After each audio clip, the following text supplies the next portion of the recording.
Nesta semana, o Jornal Nacional entrevista os principais candidatos à presidência sobre questões polêmicas das candidaturas e sobre ações desses candidatos à frente de cargos públicos. Nas próximas semanas, Bom Dia Brasil e o Jornal da Globo farão o mesmo. O sorteio, acompanhado por assessores dos partidos, determinou que hoje nós recebamos aqui na bancada José Serra, do PSDB. Boa noite, candidato. Boa noite, William. A entrevista vai durar 12 minutos e o tempo começa a ser contado a partir de agora. Candidato, desde o início dessa campanha, o senhor tem procurado evitar críticas ao presidente Lula. O senhor acha que, em alguns casos até fez elogios a ele, o senhor acha que essa é a postura que o eleitor espera de um candidato da oposição? Olha, o Lula não é candidato a presidente. O Lula, a partir de 1º de janeiro, não vai ser mais o presidente da República. Quem estiver lá vai ter que conduzir o Brasil. Não há presidente que possa governar na garupa, ouvindo terceiros ou sendo monitorado por terceiros. Eu estou focado no futuro. Hoje tem problemas e tem coisas boas. O que nós temos que fazer? Reforçar aquilo que está bem e corrigir e poder melhorar aquilo que não andou direito. Por isso que eu tenho enfatizado sempre que o Brasil precisa e o Brasil pode mais. Aonde? Na área da saúde, na área da segurança, na área da educação, inclusive do ensino profissionalizante. O meu foco não é o Lula, ele não está concorrendo comigo. Entendo. Agora, candidato, o senhor avalia o risco que o senhor corre de essa sua postura ser interpretada como um receio de ter que enfrentar a popularidade alta do presidente Lula? Não vejo porquê. Eu acho que as pessoas estão preocupadas com o futuro, né?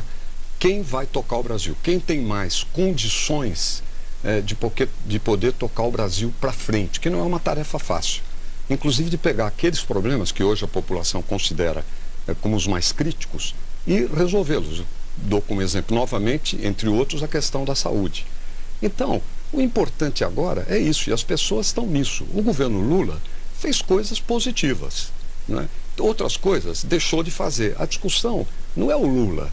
A discussão é o que vem para frente, tá certo? São os problemas do Brasil de hoje e o que tem por diante. O senhor tem insistido muito na tecla de que o eleitor deve procurar comparar as biografias dos candidatos que estarão concorrendo, que estão concorrendo nessa eleição. O senhor evita uma comparação de governos, por exemplo, por quê? Entre o governo atual e o governo anterior? Olha, porque são condições diferentes. Eles governaram em períodos diferentes e circunstâncias diferentes. O governo anterior do Fernando Henrique fez muitas contribuições ao Brasil, entre elas o Plano Real. A inflação era de 5.000% ao ano, né? E ela foi quebrada, a espinha. Hoje, as novas gerações nem têm boa memória disso. E várias outras coisas que o governo Lula recolheu e seguiu. O Antônio Palocci, que foi ministro da Fazenda do Lula e hoje é o principal assessor da candidata do PT, nunca parou de elogiar, por exemplo, o governo Fernando Henrique. Mas nós não estamos fazendo uma disputa sobre o passado. É como se eu ficasse discutindo, para ganhar a próxima Copa do Mundo, quem foi melhor técnico, o Scolari ou o Parreira? E o Mano Menezes, Fátima, desculpe, fosse estar preocupado de saber quem era melhor para efeito de ganhar a Copa de 14. Isso é uma coisa que os adversários fazem para tirar o foco de que o próximo presidente vai ter que governar e não pode ir na garupa. E tem que ter ideias também, não só coisas que fez no passado, mas também ideias a respeito do futuro. Mas, por exemplo, avaliar, analisar fracassos e sucessos não ajuda o eleitor na hora dele decidir pelo voto dele? Por isso, e é isso que eu estou fazendo. Por exemplo, mostro na saúde. Eu fui ministro da saúde. Fiz os genéricos, os mutirões, a campanha contra a AIDS, que foi considerada a melhor campanha contra a AIDS do mundo.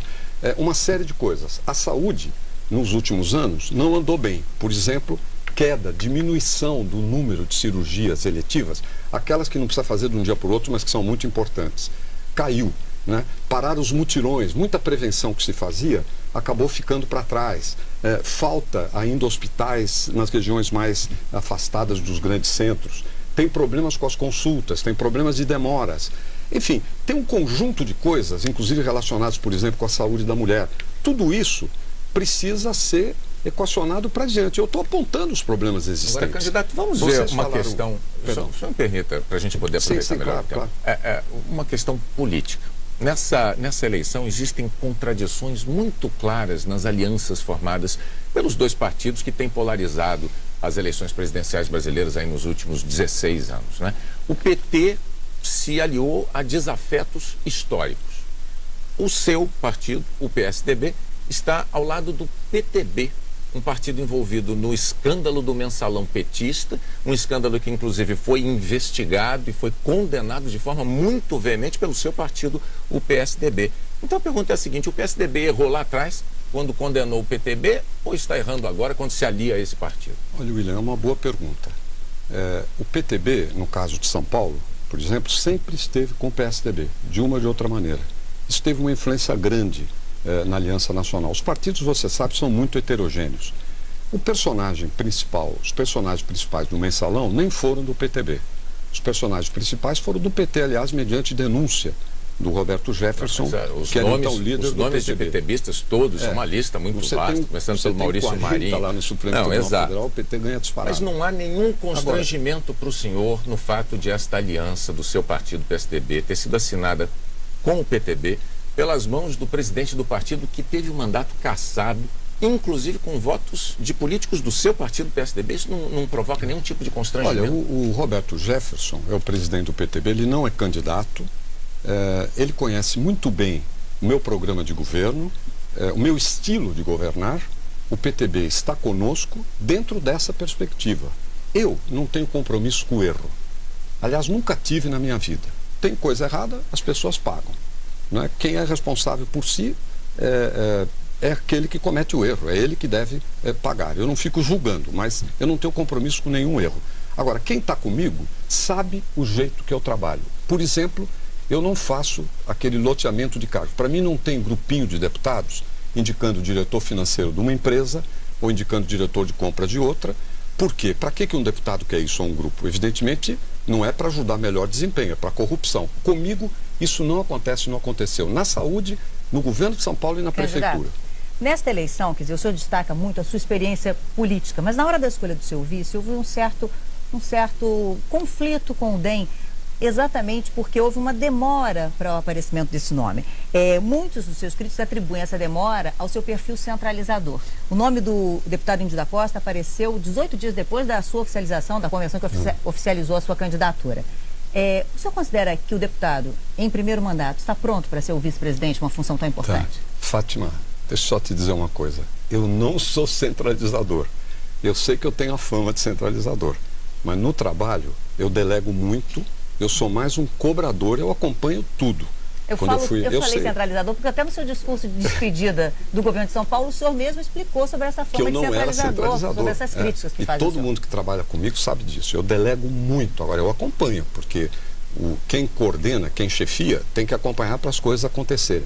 A questão da vice estava orientada numa direção. Por circunstâncias políticas, acabou não acontecendo.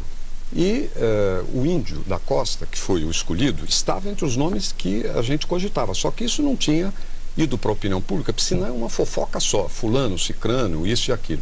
Ele disputou 4 eleições, é um homem de 40 anos, e foi um dos líderes da aprovação do ficha limpa no Congresso. Mas a experiência dele é municipal, na verdade, né? Quer dizer, ele fez 3 mandatos de vereador. Bom, o senhor acha que isso o qualifica? E um mandato de deputado federal. Que ele está eu acho que qualifica perfeitamente. O que vale é a experiência na vida pública, tem livros sobre administração, e eu insisto, sua atuação no Congresso Nacional foi marcada pelo ficha limpa. Se você for pegar também outros vices, do ponto de vista da experiência pública, cada um tem suas limitações, mas eu não estou aqui para ficar julgando os outros. Eu só sei que o meu vice, jovem, ficha limpa, preparado com muita vontade, e do Rio de Janeiro, né, é um vice adequado. Eu me sinto muito bem com ele. Agora, devo dizer também o seguinte, né, eu tenho muito boa saúde. Ninguém está sendo vice comigo achando que eu não vou concluir o mandato, mas vai ser um bom vice não assume só nessas circunstâncias, né? Mas enfim, eu já tenho até candidato, eu gostaria de abordar um pouquinho também da sua passagem pelo governo de São Paulo. O senhor foi governo em São Paulo durante 4 anos, seu partido está no poder em São Paulo há 16 anos, então é razoável que a gente avalie aqui algumas dessas ações. A primeira que eu colocaria em questão aqui é um hábito que o senhor mesmo tem de criticar o modelo de concessão das estradas federais. De outro lado, os usuários, muitos usuários das estradas estaduais de São Paulo, que estão sob regime de concessão, se queixam muito do preço e da frequência com que são obrigados a parar para pedágio, quer dizer, uma quantidade de praças de pedágio que eles consideram excessiva. Pergunta, o senhor pretende levar para o Brasil inteiro este modelo de concessão de estradas estaduais de São Paulo? Olha, antes disso, no caso de São Paulo, tem uma pesquisa da Confederação Nacional dos Transportes, um organismo independente. 75% dos usuários das estradas no Brasil acham as paulistas as ótimas ou boas. 75%, um índice de aprovação altíssimo. Isso para as federais é apenas 25%. De cada 10 estradas federais, 7 estão esburacadas. São as rodovias da morte. Na Bahia, em Minas, BH, Belo Horizonte, Governador Valadares, em Santa Catarina, enfim, por toda a parte. O governo federal fez um tipo de concessão que não está funcionando. Mas a que o senhor fez motivou críticas quanto ao preço. Então a questão que se impõe é a seguinte, candidato, não existe um meio termo. Ou o cidadão brasileiro tem uma estrada boa e cara, ou ele tem uma estrada ruim e barata. Não tem um meio termo nessa história? Eu acho que você pode ter uma estrada boa que não seja cara se você trabalhar direito. Por exemplo, a concessão que eu fiz da Ayrton Senna, o pedágio anterior era cobrado pelo órgão estadual, né? Caiu para metade o pedágio. É que realmente, geralmente, os exemplos bons não vêm. Mas esse modelo vai ser exportado para as estradas federais? Que diminuiu, pode ser adotado porque você tem critérios para serem examinados. O governo federal fez estradas pedagiadas, só que estão, por exemplo, no caso de São Paulo, a Regis Bittencourt, que é federal, continua sendo a rodovia da morte. E a Fernão Dias, Minas, São Paulo, está fechada. Você percebe? Nunca o Brasil esteve com as estradas tão ruins. Agora, tem mais. No começo de 2003 para cá, foram arrecadados 65 bilhões de reais para transportes, para estradas, na CID. É um imposto. Sabe quanto foi gasto disso pelo governo federal? 25. Ou seja, foram 40 bilhões de reais arrecadados dos contribuintes para investir em estradas do governo federal que não foram utilizados. A primeira coisa que eu vou fazer, William, é utilizar esses recursos para melhorar as estradas. Não é o assunto de concessão que está na ordem do dia. É gastar, é entender o seguinte, por que de cada R$3 que o governo federal arrecadou, foram 65, ele gastou um terço disso. É uma barbaridade. Por isso que as estradas federais estão nessa situação. Desculpa, Fátima. Não, candidato, é porque como nós temos um tempo, eu queria dar ao senhor os 30 segundos para o encerramento, para o senhor se dirigir Já passou, já estão, olha lá, 11h47 aos seus eleitores.